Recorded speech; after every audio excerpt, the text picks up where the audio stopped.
Using layers effectively is a really powerful tool. You can create visual interest, you can allow the viewer's eye to travel across the frame, you can draw the viewer into your photograph for much longer. Our current street assignment is layers. If you're new to the channel, you'll be like, what's a street assignment? Well, every month we set our community a challenge to take a photograph on a specific theme, and layers is this month's theme.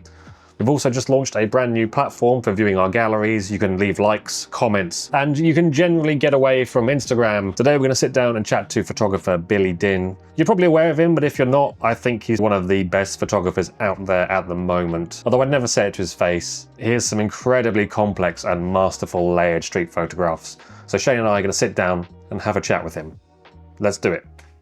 So when we talk about layering in a street photo, what does it mean to you? Layering to me is just ultimately having a photograph come to life more, like feel more three-dimensional, right? Having specific subjects and specific visual elements placed in different areas through perspective of the frame, right? So you can have something in the foreground, you can have something in the midground, you could have something in the background. There could be multiple layers that constructs to it. And I think all of that helps make something that's like, I think, a two-dimensional image, right? What we do is very 2D, make that look and appear more like it's coming to life. Yeah, it's interesting because looking at your pictures, there seems to be like so much depth in them. But like you mentioned one subject, but there's always like 3 or 4 different subjects. So Yeah. there's always like just a lot to kind of take in your pictures. Yeah. And going from like the foreground to the background, like this picture of the taxi. There's like a taxi driver and a guy like in the bottom. I think it was taken in India. Just in terms of the layers, like you go back from like the foreground to the background in that, and there's always something interesting. Like what do you like about doing that? Do you think it's kind of a gamified way of doing photography? Like there's kind of a challenge to it? Yeah, it's like kind of like solving a puzzle, right? Yeah, it's like you're exactly. connecting the dots, and yeah, I think in a way it's like that. But to me, it's more like how do you? And this is like the philosophy of just photography for me in general, and what I look for when I'm out. But it's like how do you show the world as is in a way that's a little bit more special than what most might see it as, right? And I think that's a lot of what we do with street photography, documentary, even journalism nowadays. I see a lot of people are getting more artsy with some of the stuff they take, right?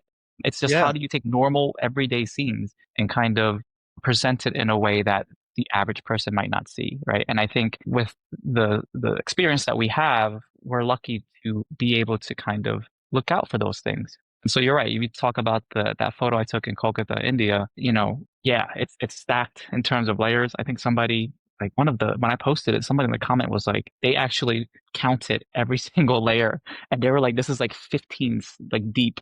And I'm like, holy shit. I'm like, I only saw the foreground, which is like the barrel and the guy's head in the shower, the midground with the group of people sitting together, and then the taxi. It's kind of like the background along with everything else. But like, yeah, I think it's kind of a game. So I've seen like the Calcutta shot. Are you fishing a lot? Like, are you kind of waiting in that area and you've got maybe one section of the frame figured out and you're waiting for something interesting to happen? You're kind of pulling back, making it a bit wider. Like, tell us a bit about your approach to, say, this shot in particular. Sure. So this shot is a very unique situation compared to like other shots where I'm looking potentially for layering. This one, I mean, if anybody's been to India or like places like India, it's like anywhere you look, there's layers, right? Like it's just so dense with things and people, and that's not necessarily a good thing either, though, right? It can get very layering. The tricky thing about layering is like if you don't do it right, or if you just like are not careful, or you can really have a messy scene that doesn't really lead the viewer to anything. Right? And that's not a bad thing, but it's also like it may not tell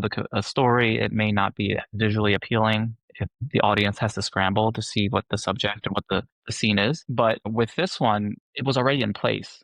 Okay. How I saw this scene was the guy with the shampoo in his head wasn't even there. He was like completely obstructed. He was like showering below the barrels, and I didn't even see him. So I walked by, I saw the barrel.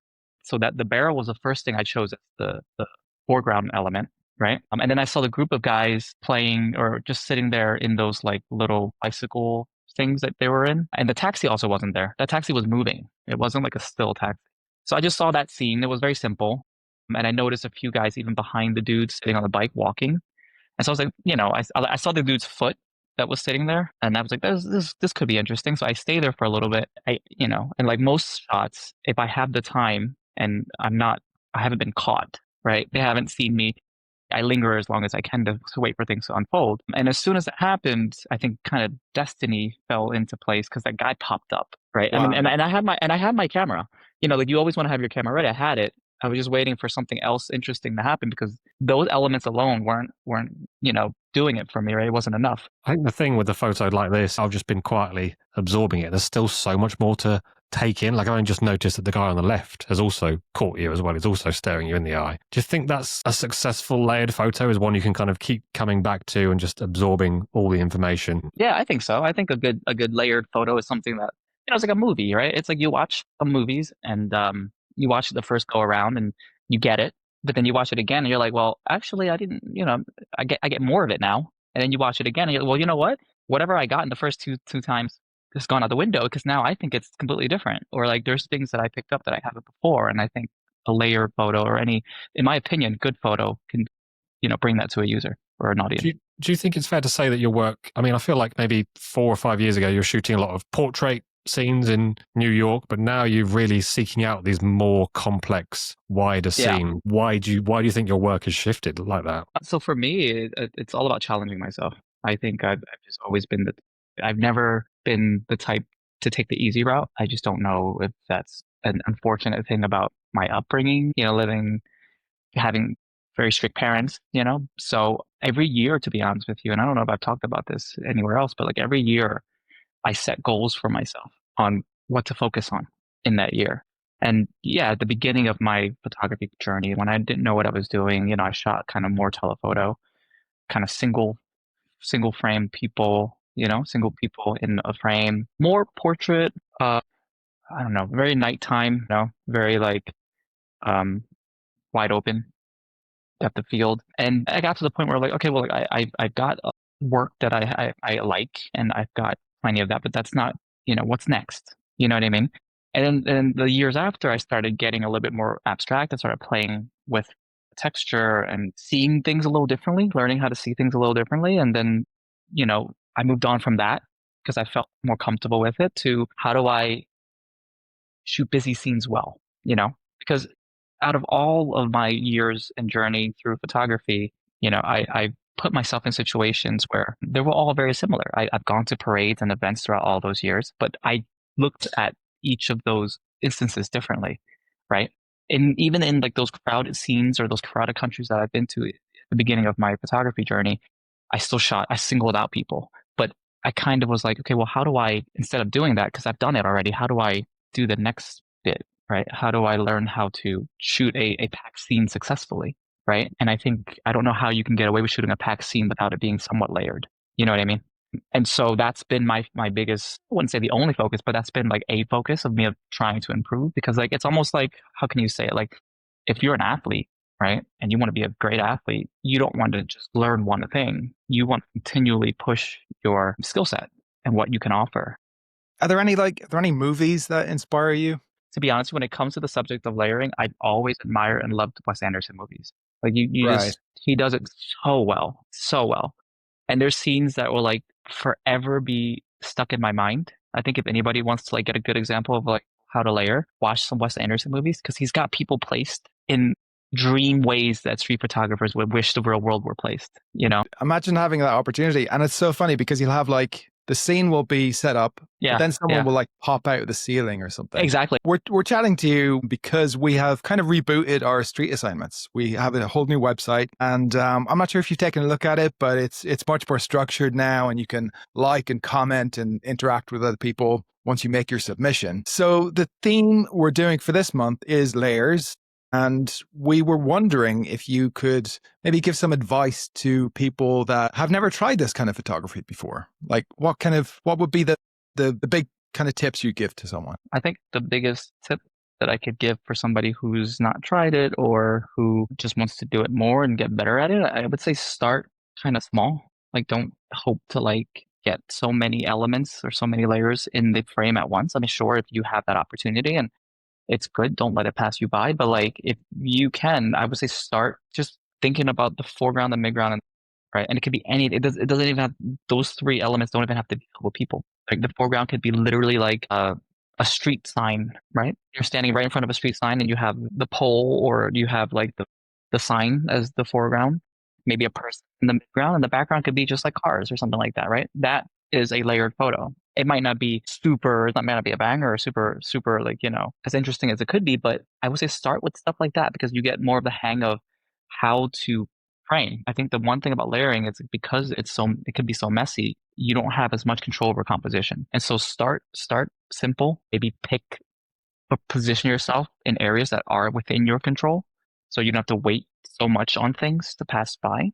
That So would be pick my like first tip. static things that are in the frame that Yeah. aren't going to Yeah. move. Yeah. Yeah. I think that would be a great tip. And then maybe move on to like static things mixed with moving things. And then if you become like a professional, then like maybe everything could be moving, you know?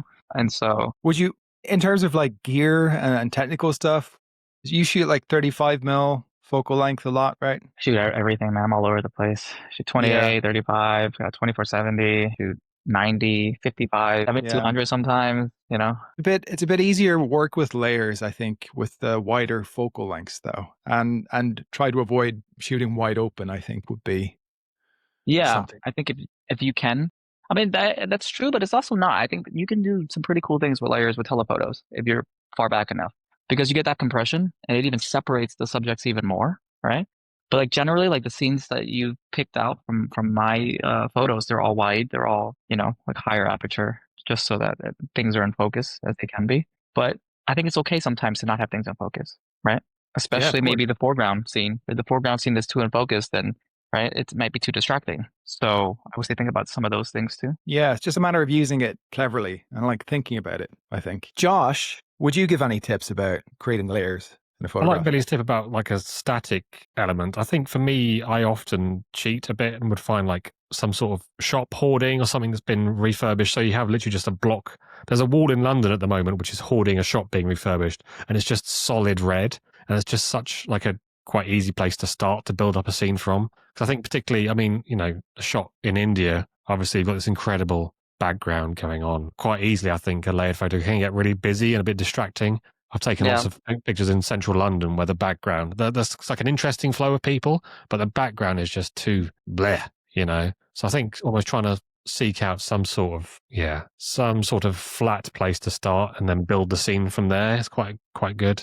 I was just thinking Yeah. as well, I'm currently editing an interview I did with Martin Parr, and he talked a lot about, he uses like I think a 70 to 300 mil lens for this beachology theme. This beachology project for telephoto for these, but then building layers in like quite a different way.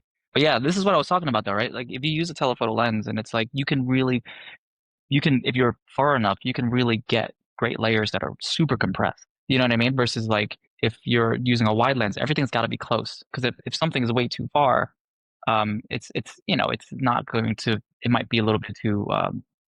What do you call it? It might not fit in with the rest of the image, right? While here, when you have a compressed lens, it might bring things closer, right? Because of the separation and compression that a telephoto lens brings. Yeah, I think one of the fun things in playing around with layers in photos is scale. And if you look at those Martin Parr images, like he's totally doing that. Like, you have a huge foreground element, like those flowers in the foreground of that last picture you show, and then like the tiny little figures in the background. And using that, did you say it was a 300 mil tele? I think he said 70 to 300 mil. Yeah. Wow. Yeah.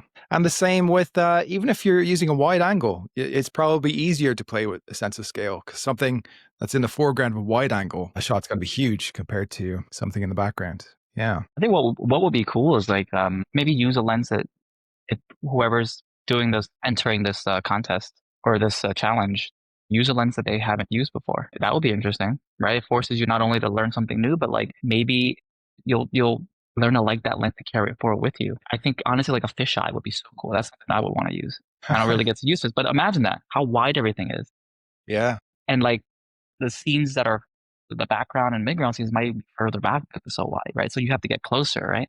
But you can't get too close for the foreground element because that might take up the whole. So these are challenges all in its own that I think would be interesting. Yeah, I'd love to see that. I'd love to see people just go crazy with it and try lots of different stuff. I think we're out of questions, are we? That's everything, right, Josh? Thanks for joining us, Billy. I think that's about it. So you guys have fun with it, and I'm excited to see what you guys come up with. I know how hard it is to do a good layer photo, so I'm sure you guys are gonna have fun, and I think we're all excited to see. And thanks for having me, Shane and Josh. Appreciate you guys inviting me on this, having me be part of this challenge. Always a pleasure. Thanks, man. Love you. And we're just going to leave it there. Goodbye.